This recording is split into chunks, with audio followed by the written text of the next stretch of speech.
Buenas tardes, chiquillos y chiquillas. Hoy día es lunes 8 de noviembre. Este es el curso Biología de Invertebrados que le dictamos a los estudiantes de Pedagogía en Biología y Ciencias Naturales. Hay una asistencia baja, tenemos 2 estudiantes.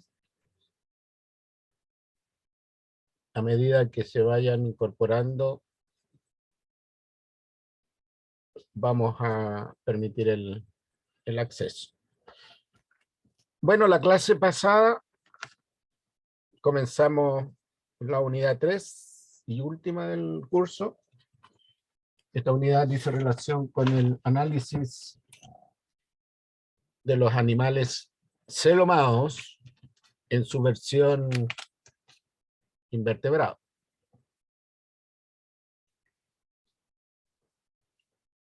Lo importante de la clase anterior es que tengan claro qué es lo que significa celoma y cuál es la diferencia que hay entre un animal entero celomado y un animal esquizocelomado. Ciertamente también que tienen que tener clara la diferencia que existe entre un animal acelomado, pseudocelomado y celomado. Nosotros ya hemos estudiado los animales acelomados en los grupos que dicen relación con la salud humana y animal, los animales domésticos. También estudiamos los animales pseudocelomados, con la misma aproximación. Grupo de animales que tienen importancia para la salud humana y animales domésticos. ¿Alguna pregunta respecto de lo tratado en la clase anterior?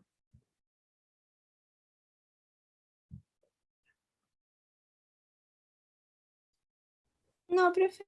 Qué bien.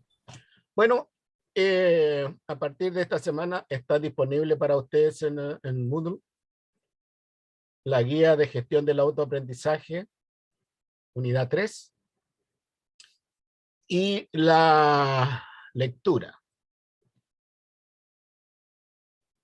Bueno, la lectura han ido subiendo en complejidad, de tal manera que esta lectura es bien interesante, pero es un poquito más compleja que las otras.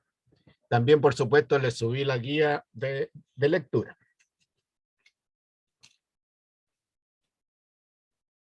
Voy a entonces a compartir pantalla con ustedes.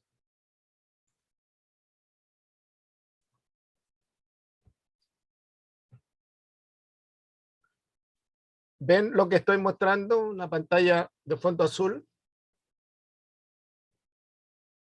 Sí, profe. Bien. Entonces, el análisis que vamos a comenzar hoy día dice relación con animales celomados protostomados. Y dentro de los animales celomados protostomados, vamos a comenzar con los animales no metaméricos. Recuerden ustedes que en la clase pasada hablamos también del metamerismo como un fenómeno biológico que significa la división del cuerpo en partes corporales o en segmentos.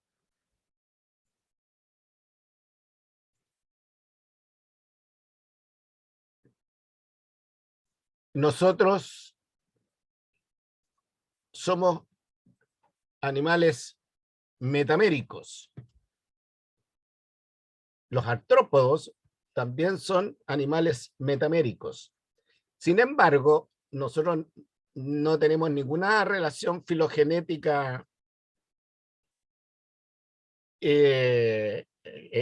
a mitad de la evolución del reino animal, porque el metamerismo fue un fenómeno biológico que apareció de manera independiente en las 2 líneas evolutivas principales.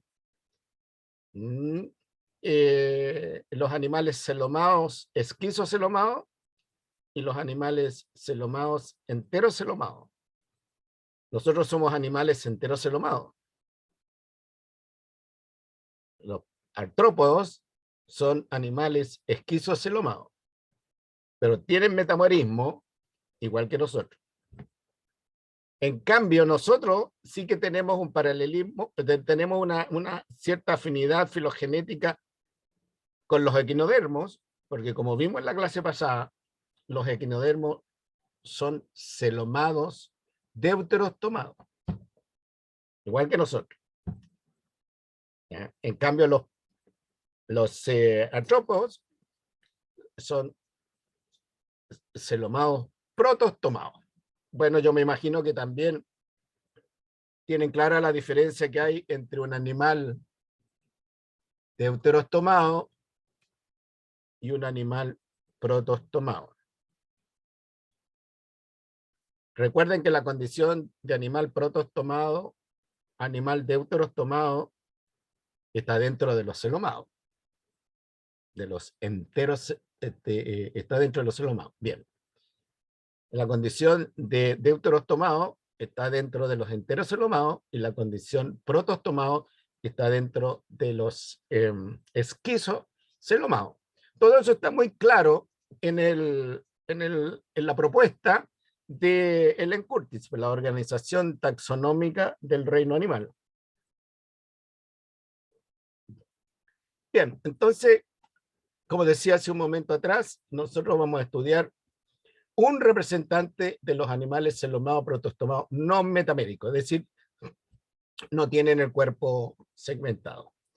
Y ese grupo animal, ese diseño animal,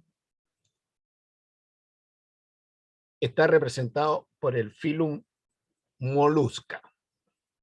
Recuerden que el diseño corresponde a una determinada arquitectura o a un determinado plan arquitectónico que ha resultado a consecuencia de la evolución del reino animal.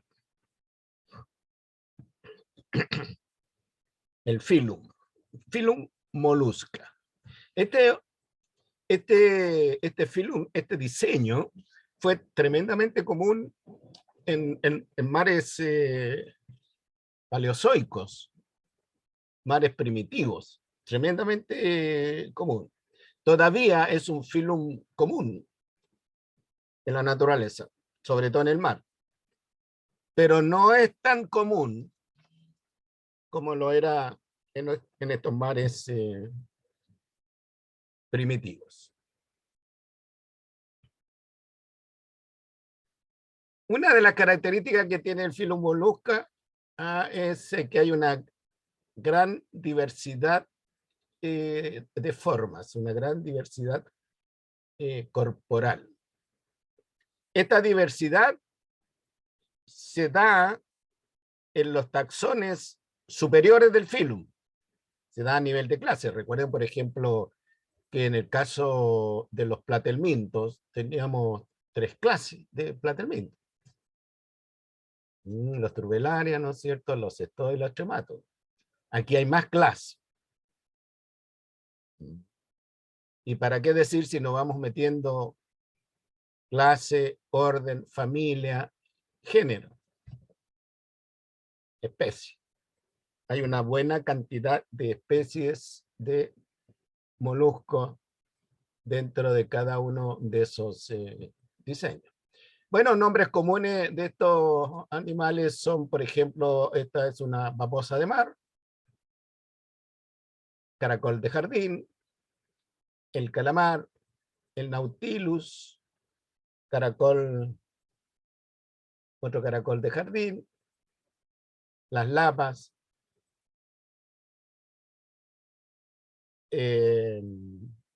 los ostiones y otro caracol marino. Y como digo, en la antigüedad estaba una gran cantidad, la abundancia de molusca era bastante grande.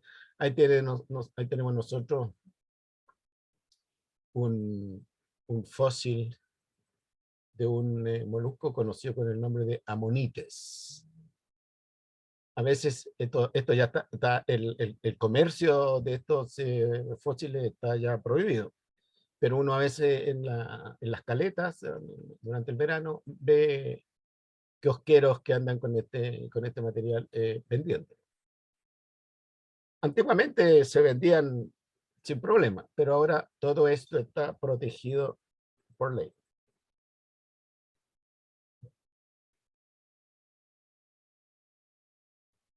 Ahí está la posición filogenética de los moluscos. Los moluscos siguieron esta línea de evolución del reino animal. Provienen de un antepasado enterocelomado, pero este antepasado celomado, ¿no es cierto?, desarrolla, como dije hace un momento atrás, el celoma recurriendo al mecanismo del esquizoceloma, es decir, la fragmentación ya del mesoderma, dejando cavidades corporales secundarias que empiezan a crecer y al final terminan ocupando gran parte del interior del animal. Y ahí tenemos nosotros un antepasado más directo, la famosa larva trocófera, ¿ya?, que como antepasado, que lleva entonces a los moluscos modernos, tal como nosotros, a los moluscos en general, tanto los moluscos antiguos como los moluscos modernos, pero los antiguos solo los conocemos por sus fósiles. Y aquí aparece un antepasado segmentado que da origen a este grupo de animales. Lo vamos a estudiar en las próximas clases.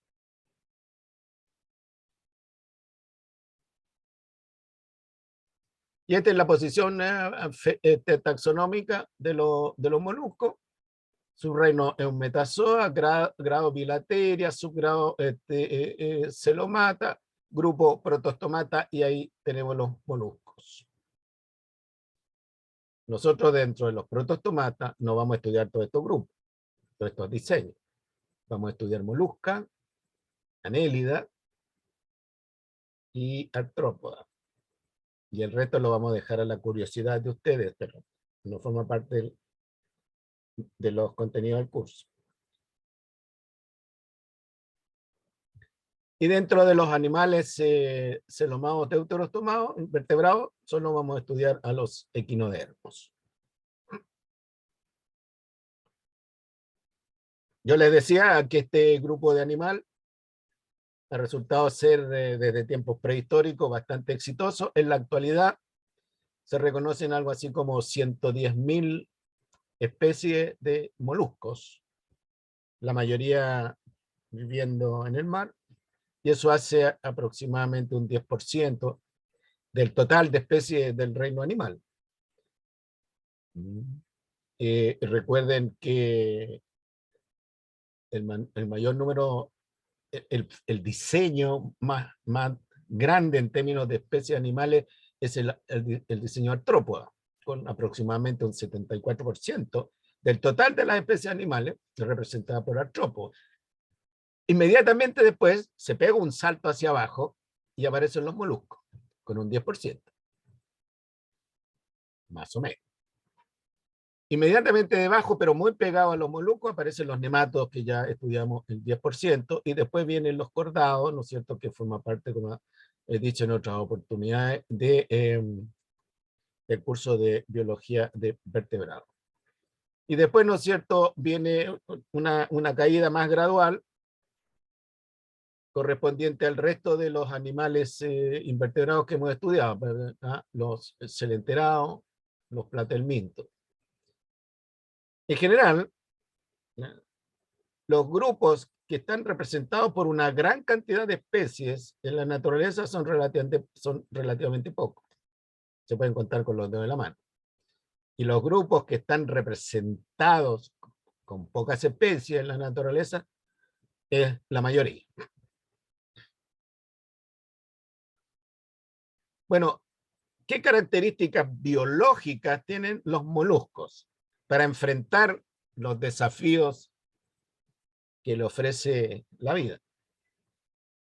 Recuerden que los desafíos que ofrece la vida son capacidad para alimentarse, capacidad para moverse, capacidad para dar respuestas coordinadas, ¿no es cierto? Capacidad para intercambiar anhídrido carbónico y oxígeno con su medio ambiente, etcétera, que son estas tablitas. Entonces, ¿qué encontramos en los moluscos? Alimentación, presentan un sistema digestivo completo.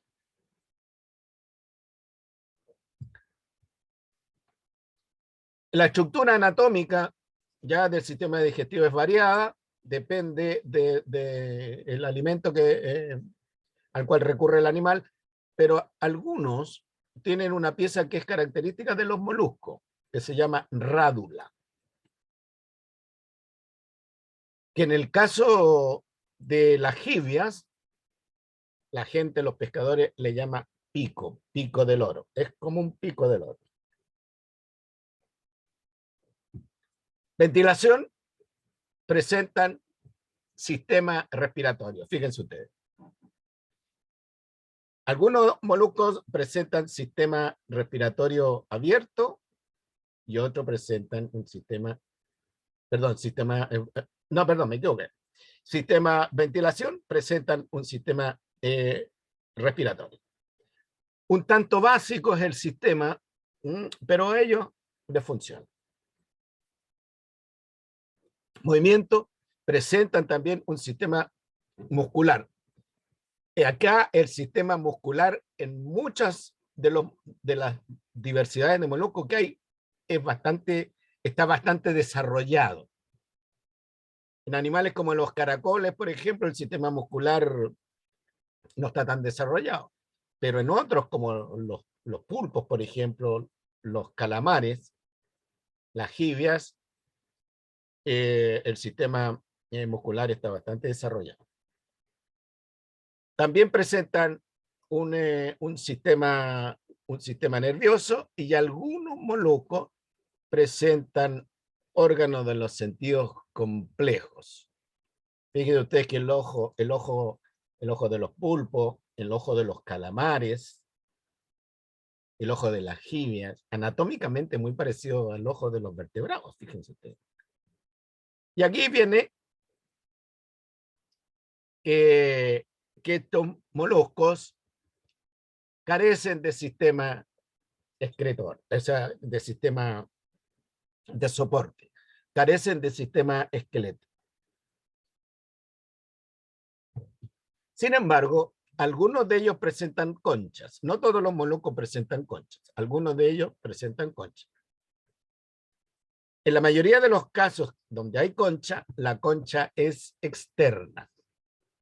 La concha no es un sistema muscular, sino que es producto de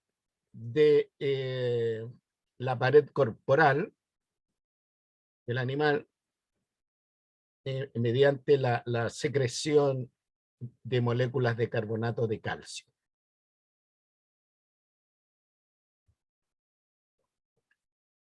Respecto de la excreción, presentan un sistema excretor. Aquí es más complejo el sistema excretor que encontramos nosotros en los nematodos y los platelmintos, y aquí el órgano excretor se conoce con el nombre de metanefridio. Recuerden que en los platelmintos teníamos la célula flamígera, en los nematodos el tubo colector, excretor. Aquí tenemos una estructura un poco mejor estructurada, más organizada, el llamado metanefridio. El transporte interno. Presentan un sistema de transporte interno, circulatorio. En la mayoría de los moluscos, este sistema circulatorio es abierto. En algunos es cerrado. ¿Cuál es la diferencia que hay entre un sistema circulatorio y un sistema circulatorio abierto y un sistema circulatorio cerrado? Nosotros tenemos sistema circulatorio cerrado. Eso significa que la sangre siempre fluye por conductos. Los conductos más delgaditos que tenemos nosotros son los capilares. Los más gruesos son las venas, ¿no es cierto?, y las arterias. Entonces la sangre siempre circula por un conducto, por un sistema de conductos cerrado. Eso no quiere decir, ¿no es cierto?, que de este conducto cerrado, sobre todo de los capilares, el anhídrido carbónico fluya del tejido que rodea al conducto y pase a la sangre, y el oxígeno y otros nutrientes pasen de la sangre en el capilar hacia el tejido circundante. En el caso del sistema circulatorio abierto, en algún momento la sangre circula por lagunas que se llaman lagunas hemocélicas. Dicho en otras palabras, la sangre va circulando por un tubo y de repente se encuentra con una pequeña cavidad que está entre las células de un determinado tejido. Y ahí la sangre entonces llega, se esparce a las células constituyentes del tejido y después se resume, ¿no es cierto?, hacia el conducto, hacia el vaso que saca la sangre ahora de esa laguna, pequeñas lagunas. Ese es el sistema circulatorio abierto. La reproducción. Presentan un sistema reproductor.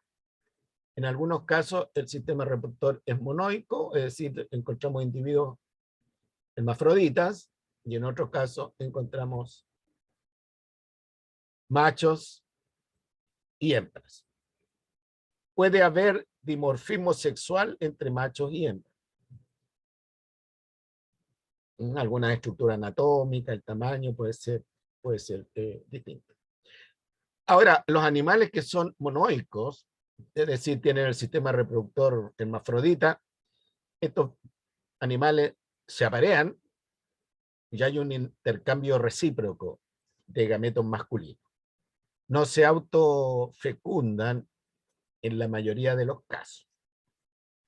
No quiero decir en todos los casos no se fecundan. Ustedes saben que en la naturaleza hay excepciones.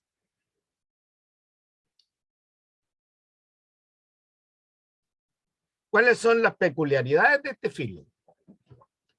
De este diseño. Las cosas que son propias y que lo hacen distinto del resto de los animales.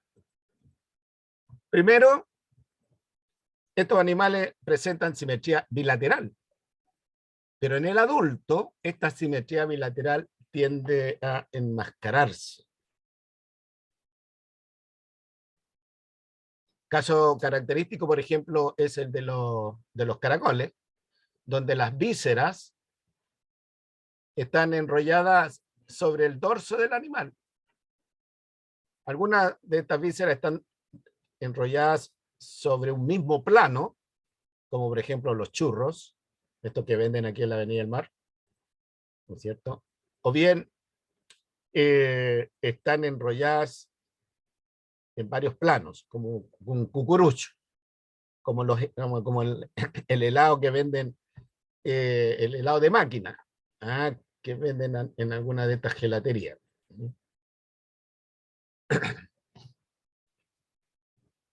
Otra característica peculiar que tienen estos animales, que la pared corporal ventral se transforma en un órgano que se conoce con el nombre de pie. Este es un órgano musculoso, dice en otras palabras, la pared ventral del molusco desarrolla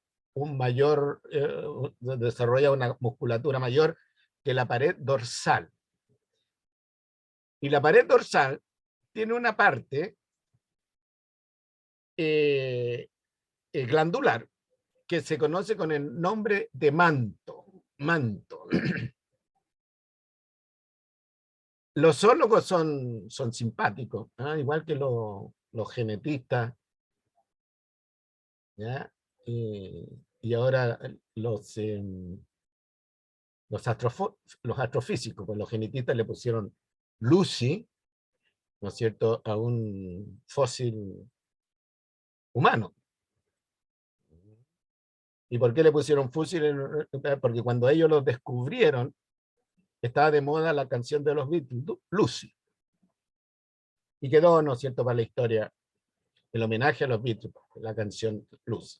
Y ahora los astrofísicos le están llamando Lucy, ¿no es cierto?, a un artefacto de ellos. Entonces aquí el zoólogo que estudió la anatomía de estos animalitos le puso manto a esa zona, ¿ya?, haciendo un recuerdo del manto de Cristo, según la religión católica. Hay una serie de historias e incluso películas, ¿no es cierto?, basadas en este relato. Hay una película que se llama El manto sagrado. O sea, seguramente ustedes no la han visto porque es una película bastante antigua, a pesar que muchas de estas películas religiosas las pasan los días de Semana Santa. El manto sagrado. Entonces el zoólogo le puso manto porque esta región membranosa cubre a las vísceras. Ahora bien, la cavidad palial, la cavidad palial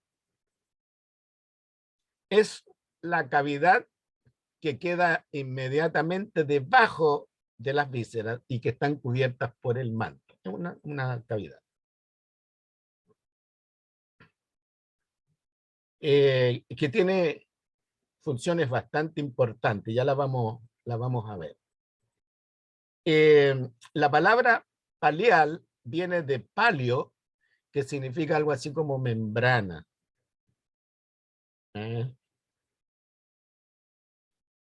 Otra característica de estos animales es la presencia de una concha cuyo componente principal es carbonato de calcio. Tiene otros componentes, tiene algunas proteínas, qué sé yo, la concha, pero el componente principal es el carbonato de calcio. La concha encierra al cuerpo del animal, pero no lo soporta, no lo sostiene. Protege las partes blandas. La mayoría de los moluscos tiene concha y donde existe la concha, la concha es generalmente externa. Ahora, la concha es producida por el manto. Moléculas de carbonato de calcio que se van mezclando con algunas proteínas y ahí va creciendo la concha alrededor de las partes blandas del bicharraco. Y la otra característica de los moluscos no se da en todos los moluscos, se da en algunos grupos de moluscos bien específicos, que es la perla. La perla es la respuesta del animal a la presencia de un cuerpo extraño, una arenilla, por ejemplo. Y el manto entonces va produciendo alrededor de ese cuerpo extraño capas de carbonato de calcio. ¿Cuál es la gracia que tienen estas capas de carbonato de calcio? Que las moléculas las moléculas se van disponiendo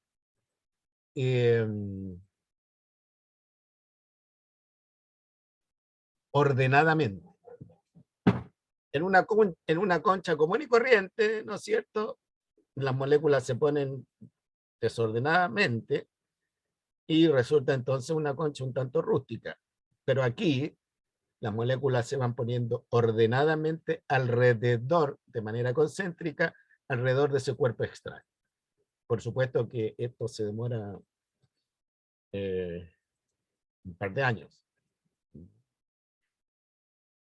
Donde también las moléculas de carbonato de calcio se disponen ordenadamente en algunos grupos de moluscos que están en contacto con las partes blandas, se produce lo que se llama la capa de nácar. La capa de nácar. La capa de nácar era bastante importante antiguamente cuando habían botones de nácar, porque las moléculas de carbonato de calcio generan Las moléculas de carbonato de calcio que están dispuestas ordenadamente generan fenómenos en las ondas luminosas, lo que hace que la perla o la capa de nácar, ¿ya? Refleje, producto de estos fenómenos luminosos, distintas longitudes de onda. Y por eso, ¿no es cierto?, la perla está cotizada en joyería. Y la capa de nácar fue cotizada mucho en hacer botones de alta calidad. Ahora los botones de capa de nácar y las lentejuelas, ¿no es cierto?, se usan en la moda de alto nivel, de alta gama, como le llaman.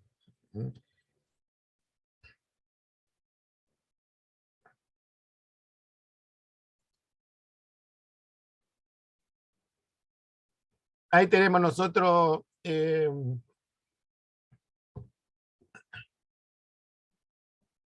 animales, moluscos con concha y otros sin concha. El pulpo no tiene concha. La jibia tiene concha interna, que se conoce con el nombre de pluma.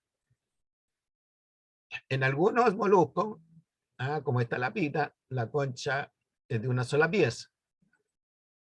En otras está imbricada, está formada como por segmentos. Y en otros moluscos, ¿no es cierto?, la concha puede ser doble y las partes blandas del cuerpo del animal están contenidas acá. Y esa línea que ustedes ven ahí, esa línea es la línea del manto que limita, ¿no es cierto?, dónde está la parte blanda del animal. Ahí tenemos el músculo que cierra la concha y esa parte blanda que sugiere que es muy suave es la capa de nácar, pero esta no es una capa de nácar comercial. Y esta es la parte superior. Ahora, la concha va creciendo desde donde lo estoy marcando yo, va creciendo. Y va dejando unos anillos que se llaman anillos de crecimiento. Así que los expertos, ¿no es cierto?, pueden determinar la edad del molusco, no en todos los moluscos, por supuesto, la edad del molusco, aprendiendo a contar los anillos de crecimiento. Hay algunos anillos de crecimiento anual y otros anillos de crecimiento interanual. Perdón, el crecimiento intraanual.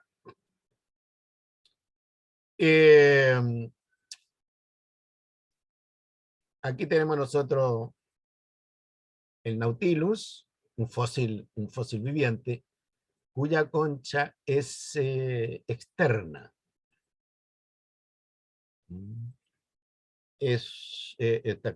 Esta concha es una maravilla.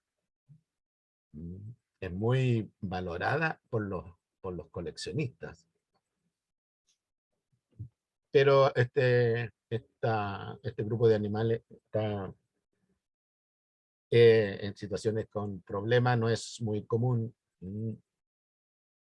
Así que está considerado grupo en vía de extinción.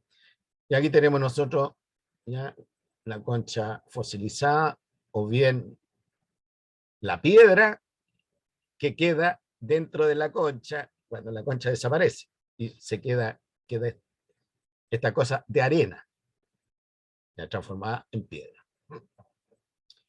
Veamos que lo que dice acá puede estar formada por varias placas articuladas. Estas. La gente le llama a estos moluscos armadillo o apretadores. Puede ser única, los caracoles. Aquí la gente le llama lapa. Doble, los bivalvos, también ahí dice los pelecípodos. Puede estar reducida en los calamares y las jibias, transformadas internamente en un eje rígido que le da forma al cuerpo, o bien está ausente. Y además puede estar formada por una serie de cámaras de gas en los amonites, ¿ya? Estos moluscos fósiles, y en los nautilus. Bueno, como ustedes comprenderán, estos son animales de cuerpo blando, que cuando mueren, rápidamente la parte blanda del cuerpo desaparece y queda la parte dura. La parte dura se termina transformando en una roca, y eso es lo que encuentran eh, los buscadores de fósiles, los paleontólogos. En la cordillera de los Andes, por ejemplo, se han encontrado varios fósiles de moluscos, lo cual se supone, ¿no es cierto?, que ese territorio, la cordillera de los Andes, en épocas geológicas pasadas, estuvo cubierta por mar. Ahora, si usted se pega un pique un fin de semana por la quebrada del Culebrón, desde el camino, desde el cerro Pan de Azúcar, hacia la salida del estero del Culebrón, hacia la costanera, bueno, hay una serie de quebradas ahí donde se ven bien los estratos geológicos, relativamente modernos, por supuesto, y aparecen entonces conchas fosilizadas de moluscos, sobre todo loco.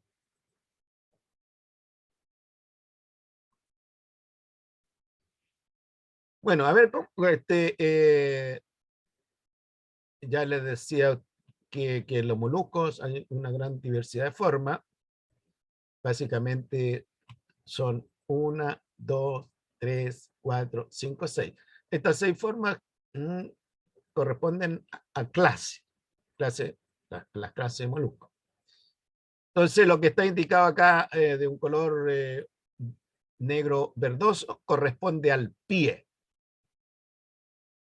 Y en el extremo opuesto ahí corresponde al manto. Y entre el pie y el manto está la cavidad palial.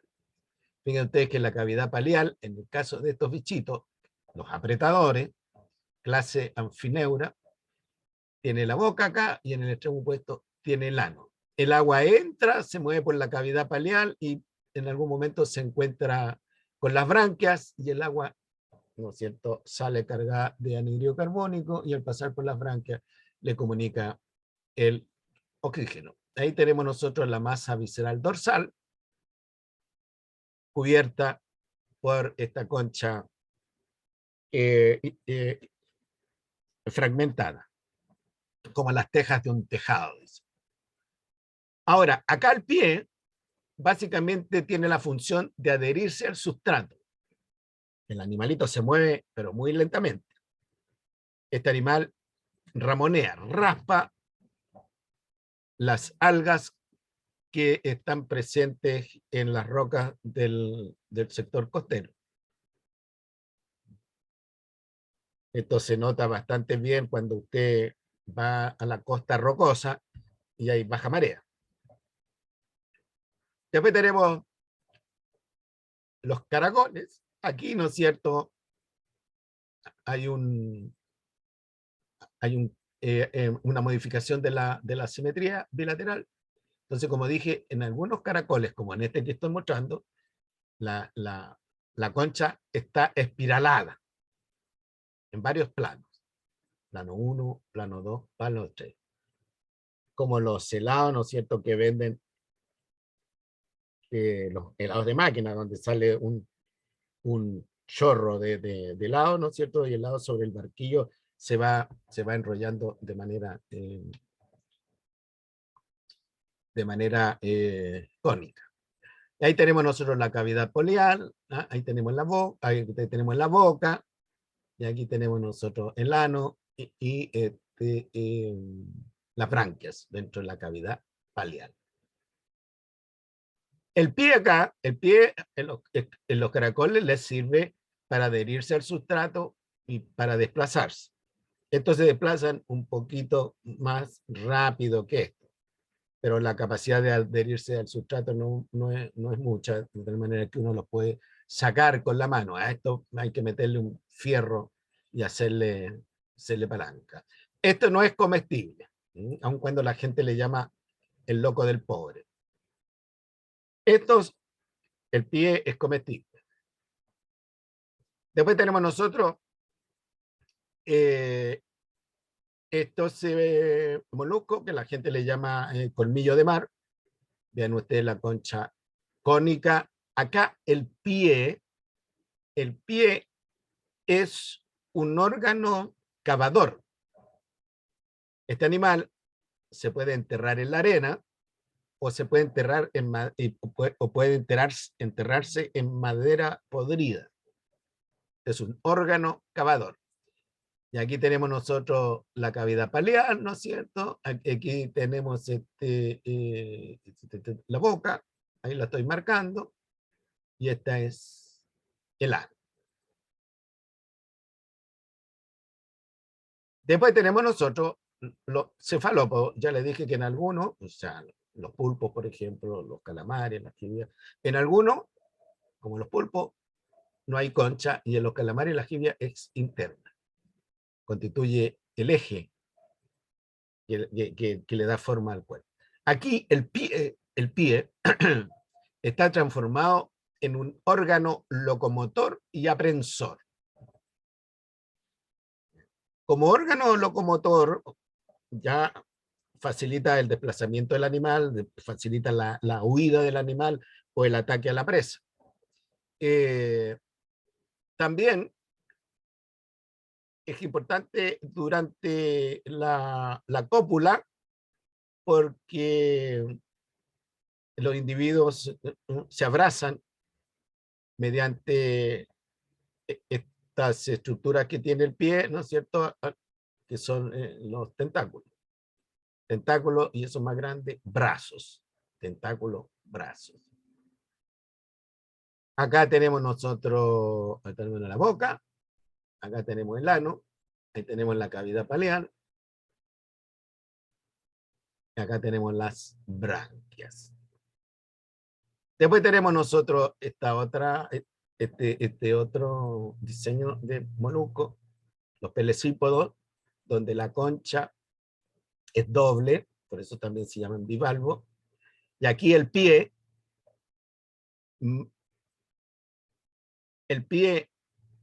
es también un órgano cavador, pero estos no cavan en madera podrida, qué sé yo, sino que cavan en la arena, como las machas, los mejillones, las almejas.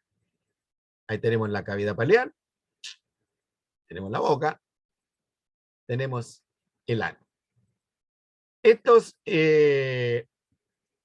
presentan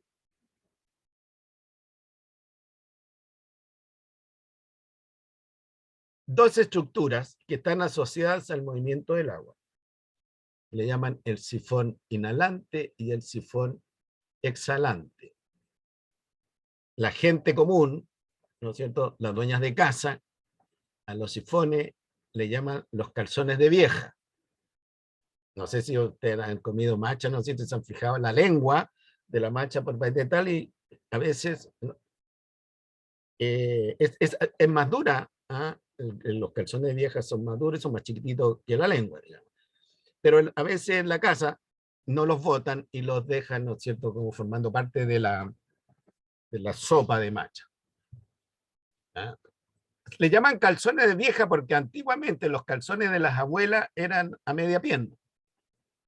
¿Ah? Ahora los calzones de la abuela son colales, así que el nombre está un poco de modé. Pero esos son los sifones inhalantes, los sifones exhalantes. Ahora, los sifones inhalantes, exhalantes, ayudan, como dije, al movimiento del agua, pero también ayudan a que el animal se desplace. Después tenemos nosotros el Nautilus, donde el pie está transformado en un órgano locomotor y también para aparearse.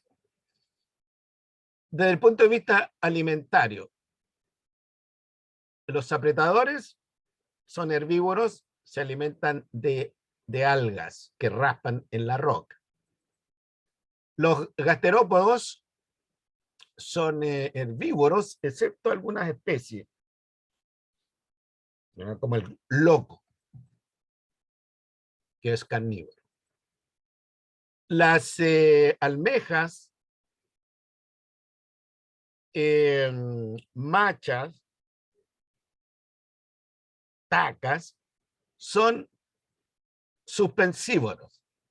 Se alimentan de materia orgánica que está suspendida en el agua. Esto pueden ser huevos de algún otro invertebrado, puede ser materia orgánica, ¿no es cierto?, producto de algún cuerpo muerto, puede ser materia orgánica suspendida de materia fecal humana, qué sé yo, etc. Estos son depredadores, ¿ya? Estos son depredadores y esto es suspensívoro. Se alimenta de materia orgánica que está flotando en el agua. Las almejas, las machas, las tacas, si provienen de ambientes contaminados con materia orgánica fecal humana, son bastante peligrosas para la salud humana, como ustedes comprenderán, porque estos animales, como son filtradores, ¿no es cierto?, filtran la materia orgánica que está suspendida, ¿no es cierto?, en el agua y la concentran ahí. Así es que almejas, machas, tacas provenientes de zonas donde evacúan los sistemas de drenaje que llevan la caca humana son verdaderas bolsas, verdaderos sacos, ¿ah?, de caca. Por eso durante un tiempo acá estuvieron prohibida la venta de machas, especialmente animales sin concha. Ahora bien, si estos animales están contaminados, ¿no es cierto?, y se venden en bolsas, la pura parte blanda nomás se vende en bolsas, esa bolsa de nylon es una verdadera bolsa de caca, porque además la persona que manipula la macha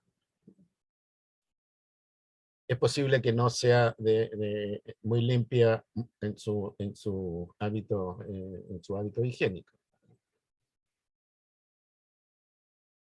Por eso que si usted va al supermercado, ¿no es cierto?, o sea, a la feria, vea si hay machas que se venden en conchas, machas que se venden en bolsas nylon.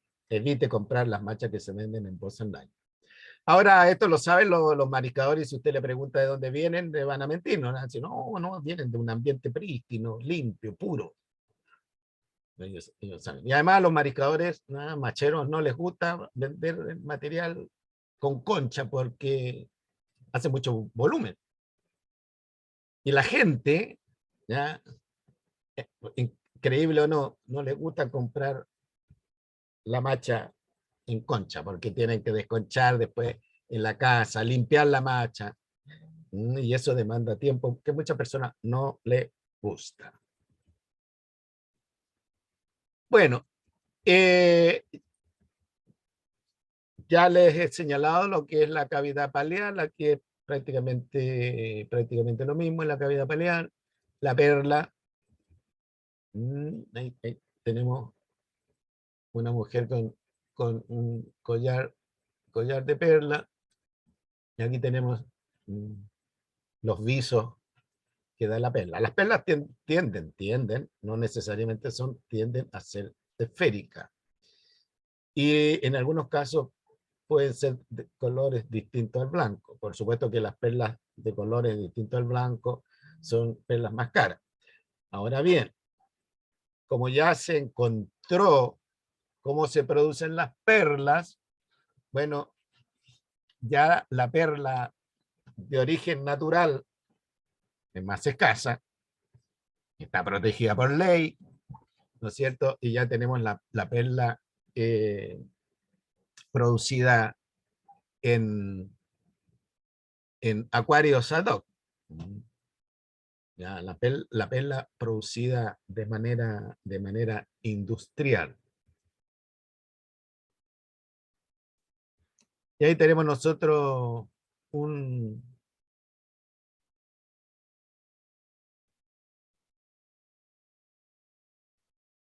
detalle anatómico, ¿no es cierto?, de la pared de la concha y la pared corporal de, de un molusco productor de perla. Entonces, la capa superior externa de la concha se conoce con el nombre de perióstraco. Y es fundamentalmente una capa proteínica. El perióstraco es esa capa que uno le ve a las conchas de macha, por ejemplo, que llevan poco tiempo expuestas al sol. Ya una capita de color café rojizo, que sí, es el perióstraco. Debajo del perióstraco tenemos la concha propiamente tal, que es la de carácter blanco, después que ha estado un tiempo expuesto al sol. En animales recientemente muertos, la concha no es necesariamente blanca. Entonces, ahí tienen ustedes en celeste cómo se disponen las moléculas de carbonato de calcio. Se llaman la capa prismática. Después tenemos nosotros la disposición de las moléculas. Vean ustedes que esta es por una disposición perpendicular, ¿ya? Y esta es una disposición atravesada. Esta es la capa de nácar. La capa de nácar. Esa capa suave que está en contacto con las partes blancas. Después, inmediatamente tenemos nosotros el manto, ¿ya? Esta ya es la parte celular, el manto, ¿no es cierto? Que por supuesto no es una capa homogénea, sino que presenta rugosidad, etc. Entonces, cuando se le inyecta un cuerpo extraño a al molusco productor de perla, en el espacio que hay entre el manto y la concha, ¿ya? Este cuerpo extraño negro que está, empieza entonces el manto a producir, ¿ya?, capas concéntricas de carbonato de calcio. Esto, como dije, toma su tiempo, y esto es, al final, la concha. ¿Qué es lo que se hace industrialmente? Bueno, industrialmente los moluscos productores de perla, ya de manera manual, se le saca del acuario y se le inyecta una sustancia, un cuerpo extraño, que generalmente es una cosita de plástico, una pequeña agujita de plástico. Y ahí, ¿no es cierto?, el animal se devuelve al acuario y se espera que crezca la perla. Ahora, como ya se conoce como decía, se conoce la manera en cómo se forma la perla, bueno, en la naturaleza la perla es esférica o aproximadamente esférica. Pero aquí industrialmente se puede hacer perlas de diferentes formas. También le señalé que la perla natural es blanca, pero la perla industrializada puede ser de color. ¿no? Ahí se le inyecta alguna sustancia coloreada. ¿Me esperan un ratito? Oye, Felipe, estoy haciendo clase.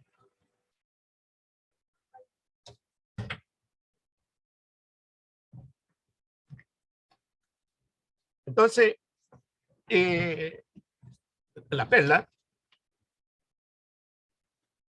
tenemos nosotros perlas naturales marinas, perlas naturales de agua dulce, las cultivadas marinas y las cultivadas en agua dulce. Antiguamente, los colectores de perlas eran mujeres. Las mujeres aguantaban más el frío que los hombres, porque a veces había que bajar a profundidades respetables para sacar la perla. No sacar el animal, sacar la perla.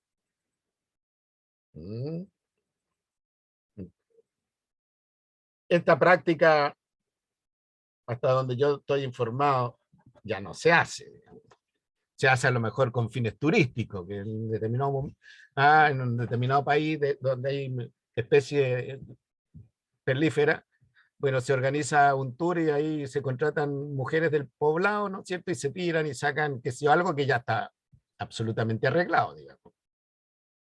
No van nunca a las profundidades que iban antes, porque muchas mujeres, imagínense el frío que significaba, se metían casi con bikini, y después la subida violenta.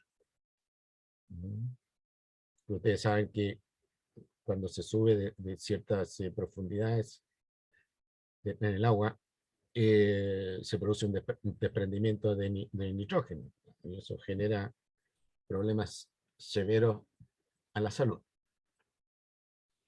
Entonces habían ciertos poblados, ¿no es cierto?, en los mares del Pacífico Sur, donde las mujeres hacían la labor pesada respecto de la captura de perlas. Y aquí tenemos nosotros la capa de nácar producida por una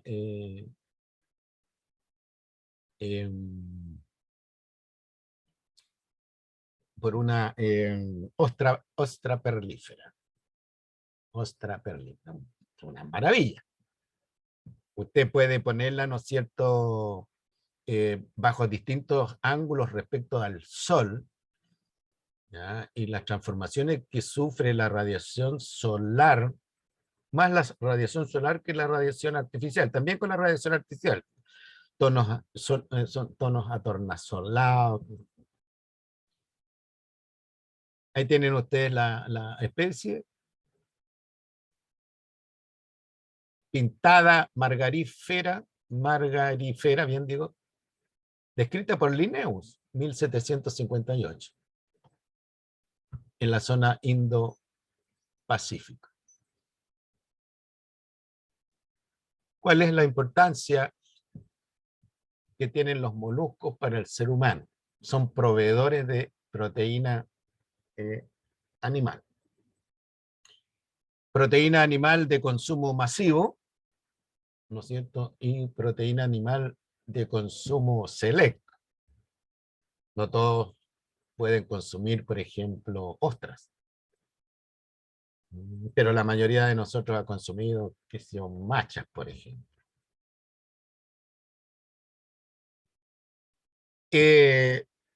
Y esto es lo que tiene que ver con proveedores de recursos gastronómicos finos, como el loco, por ejemplo, la ostra, el ostión, que no son del alcance económico de cualquier persona. Pues, y por lo tanto estos productos tienen importancia turística.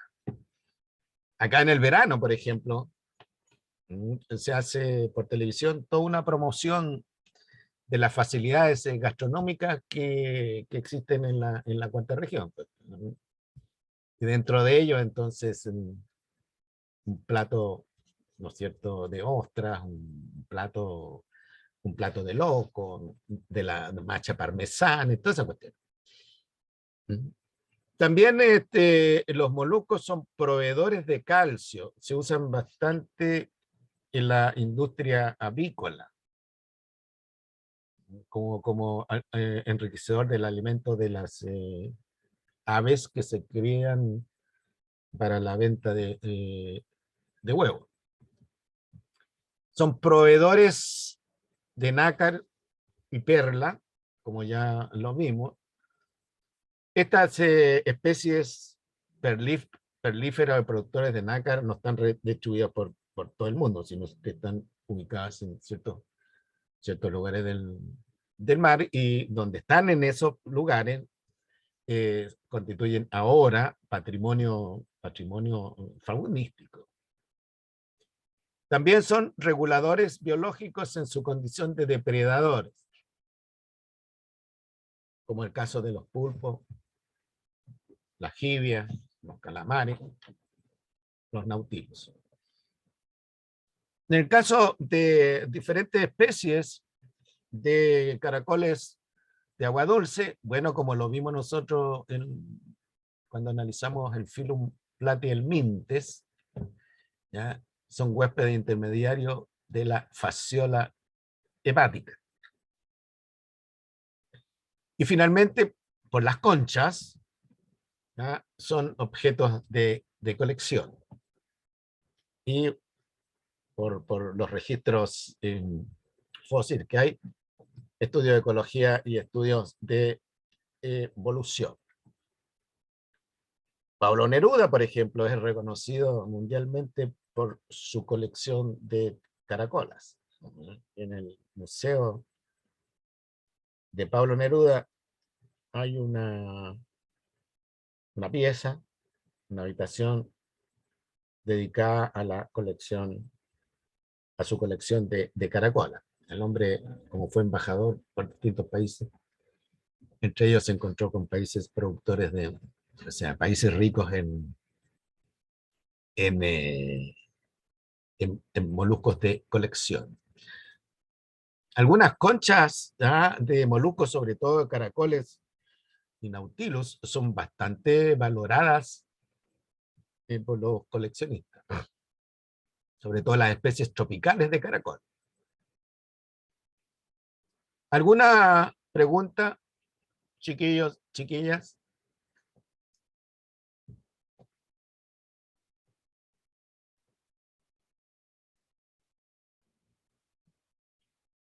¿Ninguna?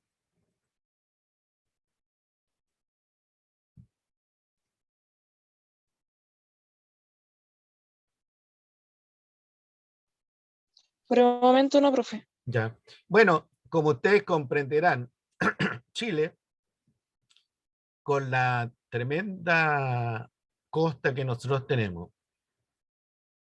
los moluscos para nosotros constituyen una tremenda importancia económica, importancia turística, importancia patrimonial. Si bien es cierto, nosotros no tenemos moluscos impresionantes como existen en los moluscos tropicales, las conchas, por ejemplo, de caracoles tropicales son impresionantes. Sí, tenemos una gran diversidad de moluscos, que son fuente de proteína animal, fuente de divisas, ¿cierto? Fuente de objetos de colección, de tal manera que desde ese punto de vista los moluscos son un grupo importante para el país.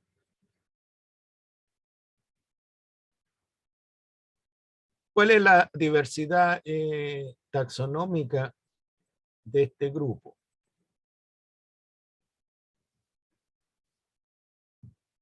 Existen 5 clases de molusco.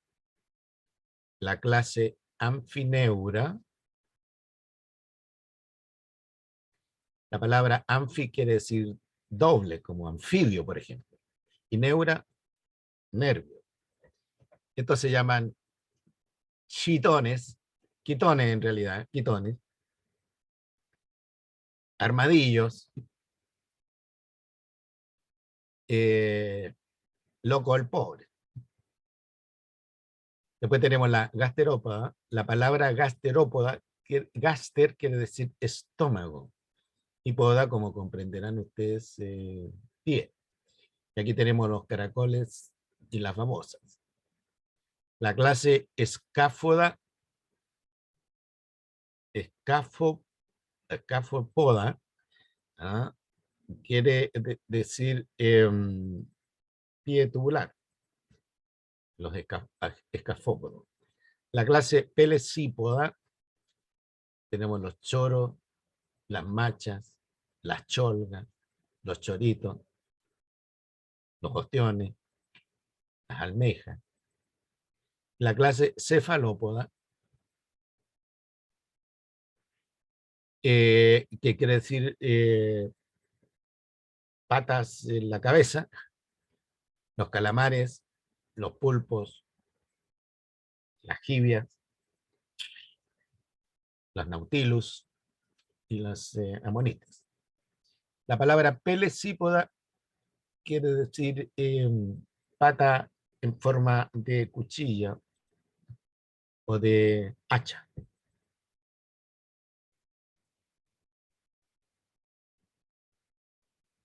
Bueno, los anfineuros o apretadores. Se considera que esta es la clase más primitiva de los moluscos. Son animales aplanados, ovalados desde arriba, como lo están viendo ustedes.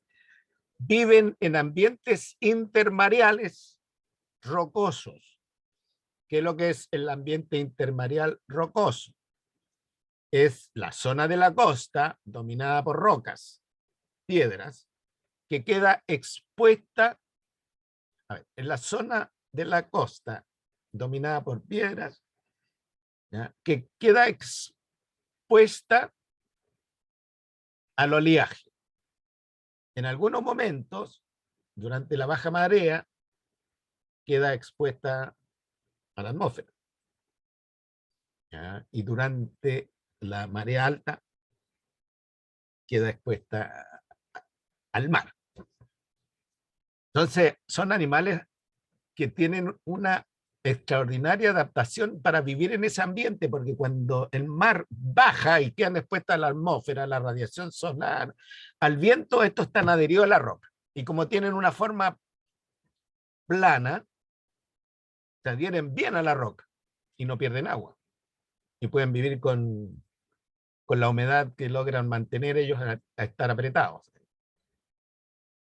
Y cuando viene subiendo la marea, con toda la fuerza del oleaje que viene la marea, ya las olas pasan arriba de ella.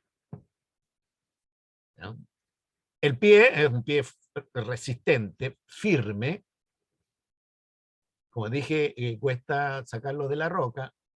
Lamentablemente, bueno, no sé si lamentablemente o no, tal vez bueno para ellos, el pie no es comestible, pero una así persona en el caso de necesidad que recurre a él. Nombre común, apretador, quirquincho, armadillo, loco el pobre. Después tenemos la clase gasterópoda, que es la clase, es una de las clases de moluscas más diversa en términos de especies. Hay animales gasterópodos que viven en el mar y otros que son dulceacuícolas. Algunos tienen una concha espiralada, por ejemplo, sobre un plano, y otros tienen una concha espiralada sobre varios planos. Y algunos tienen concha cónica. Bueno, la mayoría de los gasterópodos es herbívoro. Se alimentan raspando las algas que están en las rocas, en el caso de los marinos. En el caso de los terrestres se alimentan raspando las hojas, ¿no es cierto?, de la vegetación. Cuando atacan los cultivos son considerados problemas. Hay algunas especies que son carnívoras, como les decía mención, el loco. Estas presentan fecundación, son hermafroditas. Los caracoles terrestres se tienen que aparear. Y ahí se intercambian, ¿no es cierto?, los gametos masculinos. Los caracoles acuáticos, la fecundación es externa.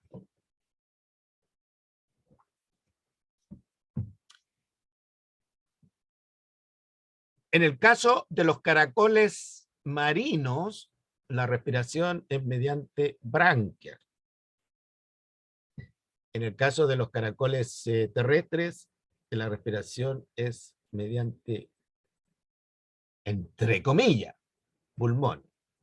Cuando yo digo pulmón, cuando yo digo corazón, yo estoy seguro, bien digo, corazón, pulmón, riñón, yo estoy seguro que se imaginan usted corazón como el corazón humano, corazón de un ratón. Cuando yo digo pulmón, usted se imagina el corazón de un pulmón, el corazón de un ratón, el corazón humano. El pulmón, dale, con pulmón. Lo mismo pasa con el riñón.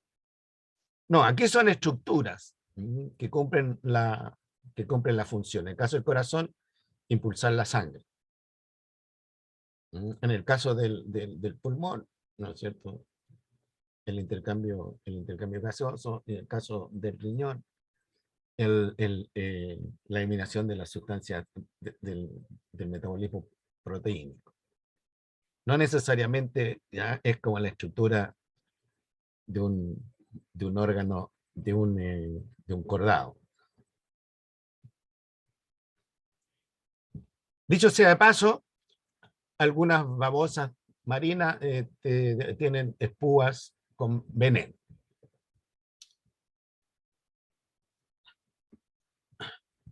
En el caso de los caracoles terrestres, ¿ya?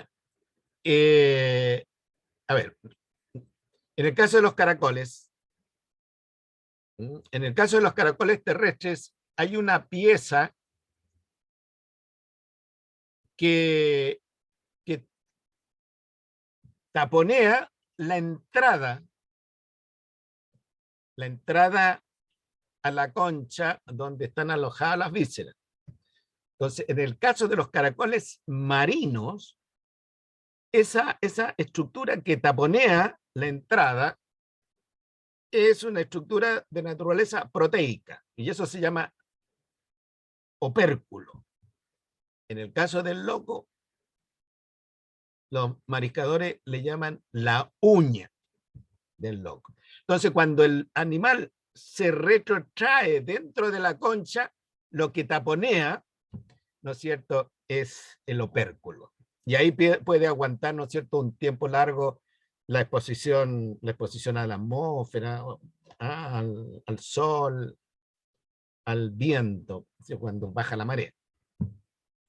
En el caso de los caracoles de jardín, o caracoles terrestres en general, ¿ya?, el animal produce una baba, tiene unas glándulas asociadas al sistema digestivo, ¿no es cierto?, que son productores de la baba del caracol, que ustedes deben conocer. Eso se mezcla con tierra, se mezcla con palillos, con restos de hojita, qué sé yo, y eso reemplaza al opérculo. De tal manera que el caracol, cuando no llueve, por ejemplo, todo su cuerpo se retrae dentro de la concha, taponeando la concha con esta capa que hace con baba, arena y resto de vegetal. Y así el animal pasa los periodos de estrés, como dicen los fisiólogos, los periodos de estrés hídrico. llueve, se humedece el suelo y el animal entonces se reactiva. Nosotros no hemos visto acá en la zona de Vallenar, por ejemplo, en un parque nacional que hay cerca de Vallenar, hace unos 10 años atrás, vimos una cantidad enorme de caracoles terrestres. No son como los caracoles de jardín, ¿no? Son más chiquititos. Cantidad enorme de caracoles de jardín. Esos caracoles terrestres. ¿Ya? Y estos caracoles terrestres respondieron porque justo en ese periodo había llovido sobre un cierto límite.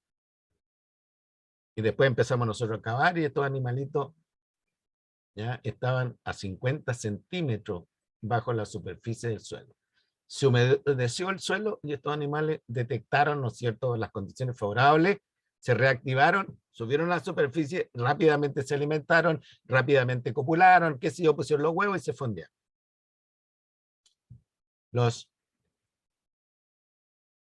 caracoles terrestres. Después tenemos una clase importante para nosotros desde el punto de vista económico, la clase Pelecípoda o bivalva. Aquí hay una gran diversidad de géneros y especies. Comúnmente se conocen con el nombre de almejas, cholgas, ostras, ostiones, navajuelas, tacas, machas, etc. Ahí tenemos nosotros, esta es un ostión del género Pecten. Un ostión del género Pecten. ¿Por qué le llamó un zoólogo Pecten aquí? Porque se parece mucho a la peineta, a una peineta que usaban las mujeres españolas siglo XVII, siglo XVIII. Pecten quiere decir peine. Esta es la parte baja, ¿no es cierto?, de la concha, donde están las partes blandas. Lo que se le come, dicho sea de paso, lo que le comemos nosotros al caracol es el pie. Lo mismo pasa, ¿no es cierto?, con el loco, el pie. Lo que le comemos a los ostiones es el músculo que cierra la concha. Es un músculo bastante potente para cerrar la concha, pero es blando. Por eso que con limón la gente se lo come o medianamente cocido. Entonces, aquí está marcando la zona donde están ocupadas, ¿no?, ubicada la parte comestible. Y aquí tenemos nosotros la cholga, tenemos cholga, choro zapato, chorito. Estos viven adheridos a la roca. Son suspensívoros estos bichos raros. Vienen adheridos a la roca, ahí se ve el músculo y ahí se ve la línea palial. Entonces ahí podemos saber nosotros que la zona que ocupan las partes blandas del animal, el cuerpo propiamente tal. Aquí a estos animales se le come todo. Y aquí está, ¿no es cierto?, lo que yo decía. Esto negro es el perióstraco. Aquí tenemos la concha mirada externamente y acá tenemos la concha mirada internamente. Esta es la capa de nácar.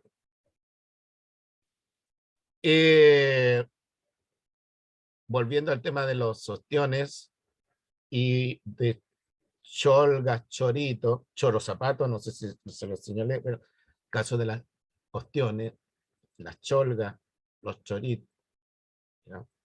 Estos animales se pueden cultivar ya industrialmente. Entonces acá tenemos, por ejemplo, el cultivo de las ostras, se conoce con el nombre de ostricultura. Pero en general, ¿ya?, el cultivo de estos animales se conoce con el nombre de maricultura. Maricultura, que es algo así como el cultivo del mar. Acá en la zona, Tongoy, tenemos varias empresas que se dedican al cultivo de los ostiones, por ejemplo. Por eso que en ciertas épocas del año los ostiones acá en La Serena, Coquimbo, son relativamente baratos. En la zona de Caldera también, y muchos de estos productos van al extranjero. Ahora bien, estos productos, para ser valorizados en el extranjero, tienen que estar cultivados en aguas limpias. Y de vez en cuando los compradores extranjeros mandan en secreto a algunas personas que toman muestra de agua, hacen los análisis del agua, van a ver si estas cosas no están cultivadas en ambientes contaminados, sobre todo relaves mineros. Porque estos son filtradores. Y un filtrador, que lo que hace, como lo indica el nombre, va filtrando, ¿ya? Va concentrando sustancias, ¿no es cierto? Que si son tóxicas, va concentrando las sustancias tóxicas.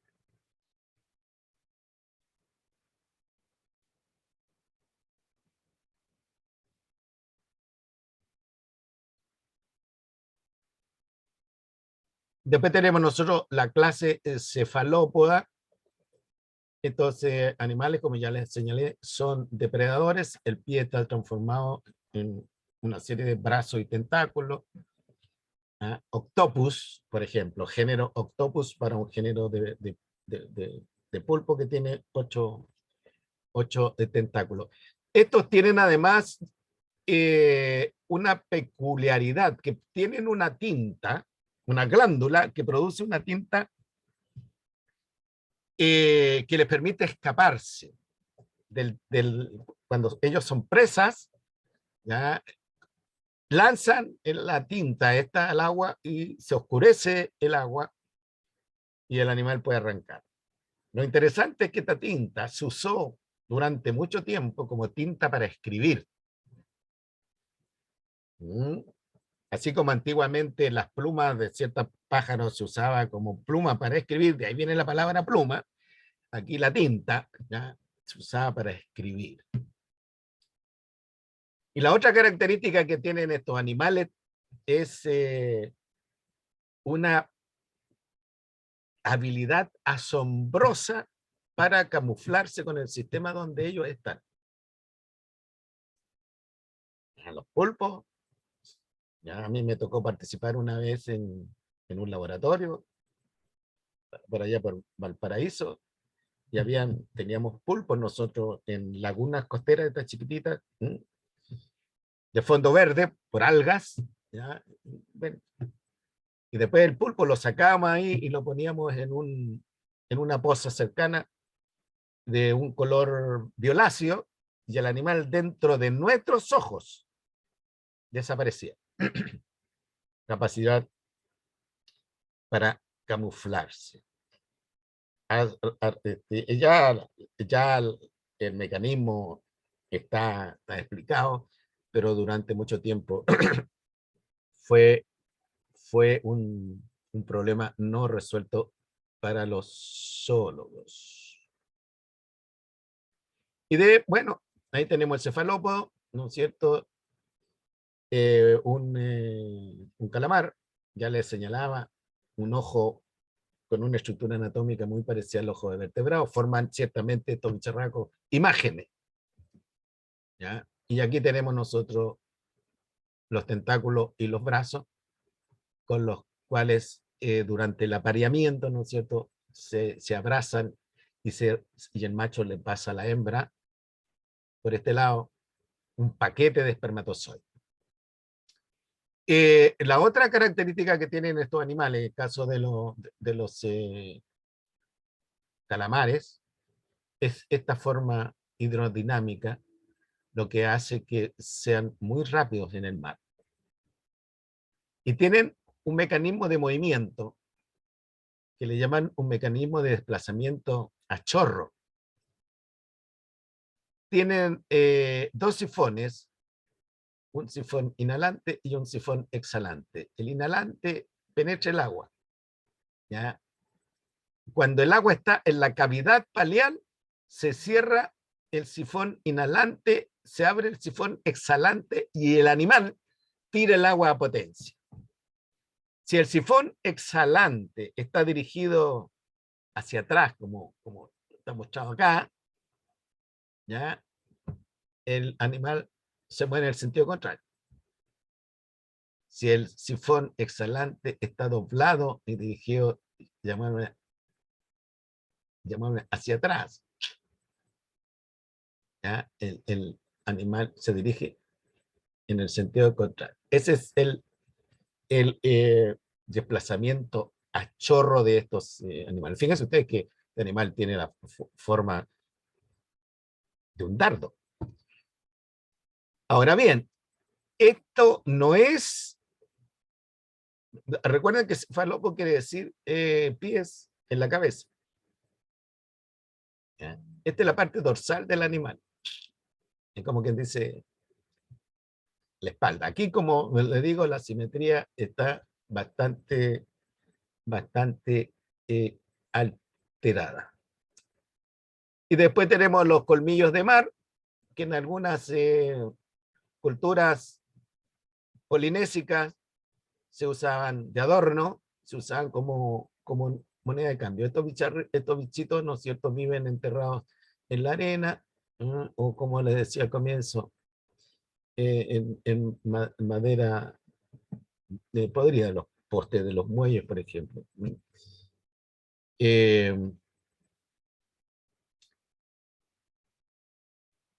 ¿Cuáles son de todos estos los que tienen importancia económica para nosotros? Bueno,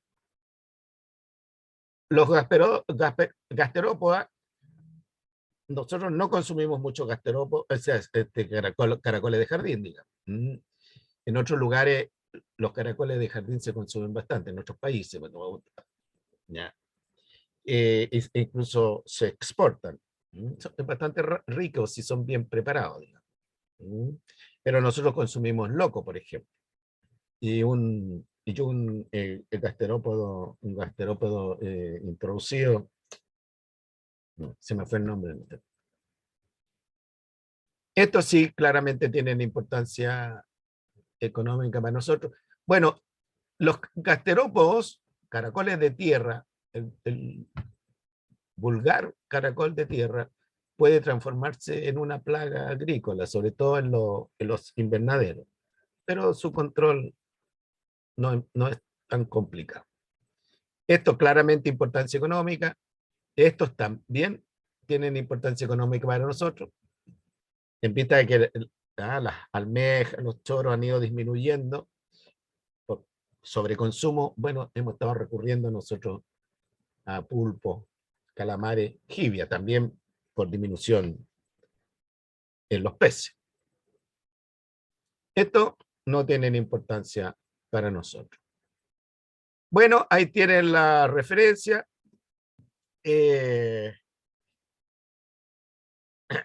No se olviden entonces que tienen que desarrollar la guía, y una parte de la guía está referida a que ustedes profundicen o sistematicen, organicen este conocimiento sobre los moluscos, por la importancia que tienen para el país y además por la abundancia que hay. Y ustedes como futuros profesores de biología, seguro que más de algún niño le va a llegar con preguntas referidas a los moluscos. Bien, se va a cortar la cosa en cualquier momento. Espero que tengan una buena tarde. Los felicito por las notas. Estuvieron sorprendentemente buenas. ¿Algún comentario?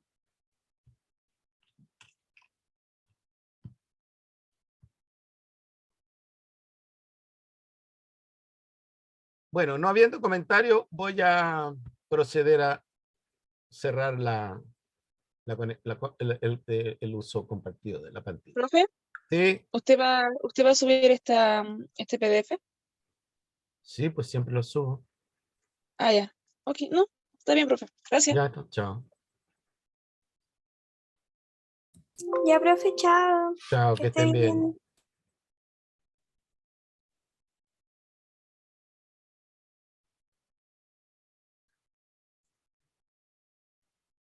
chao.